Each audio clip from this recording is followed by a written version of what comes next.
College life মানেই তো মজা মস্তি আর কিছু স্মরণীয় মুহূর্ত। আজ আমরা বন্ধুরা সবাই চলে এসেছি কলকাতার মাদার্স ওয়াক্স মিউজিয়ামে। ইকো পার্কের 2 নম্বর গেটের ঠিক অপোজিটে এটি অবস্থিত।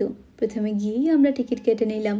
আমরা যেহেতু উইকডেজে গিয়েছিলাম তাই আমাদের পার হেড 100 টাকা করে পড়েছিল, কিন্তু তোমরা যদি উইকেন্ডে যাও তাহলে কিন্তু তোমাদের পার পার্সন 150 টাকা করে পড়বে। ঢুকেই প্রথমে গান্ধীজি, স্বামী বিবেকানন্দ আর অনেক মনীষীদের চোখে পড়লো। দেখে মনেই হবে না ওগুলো সব মূর্তি। আমি এই ডিটেল ভিডিওটা আমার চ্যানেলে অলরেডি পোস্ট করে দিয়েছি, তোমরা চাইলে কিন্তু সেই ভিডিওটাও দেখে আসতে পারো। এরপর তো একের পর এক চমক, শাহরুখ খান থেকে সালমান খান, মিঠুন চক্রবর্তী, মাইকেল জ্যাকসন সবাই যেন আমাদের সামনে দাঁড়িয়ে আছে। তাই আমরা আবার দেরি না করে তাদের সাথে ছবি তুলে নিলাম। শুধু এতেই শেষ নয়, তারপর দেখলাম আমাদের ছোটবেলার সেই সমস্ত ফেমাস কার্টুন ক্যারেক্টারদের, ডোরেমন থেকে মিস্টার বিন, যাদেরকে একবার সামনে থেকে দেখার জন্য স্বপ্ন দেখতাম, তারা সবাই আমাদের সামনে দাঁড়িয়ে আছে। তবে মিউজিয়ামের সবচেয়ে বড় চমক ছিল হরর জোন। সামনে সব ভয়ঙ্কর স্ট্যাচু, আলো কম, তার সাথে অদ্ভুত সব শব্দ, সব মিলিয়ে একটা আলাদাই পরিবেশ তৈরি হয়েছিল। ওখান থেকে এগিয়ে যেতেই আমার সামনে একটা কাউন্টার চোখে পড়লো, যেখানে সব ছোট ছোট স্ট্যাচু আর কিচেন বিক্রি হচ্ছিল।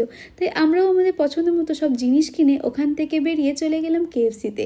ওখানে গিয়ে খাওয়া দাওয়ার সাথে একটু আড্ডা এবং আগামীর প্ল্যান নিয়ে আলোচনা করতে থাকলাম। সব মিলিয়ে বন্ধুদের সাথে একটা পারফেক্ট দিন কাটালাম।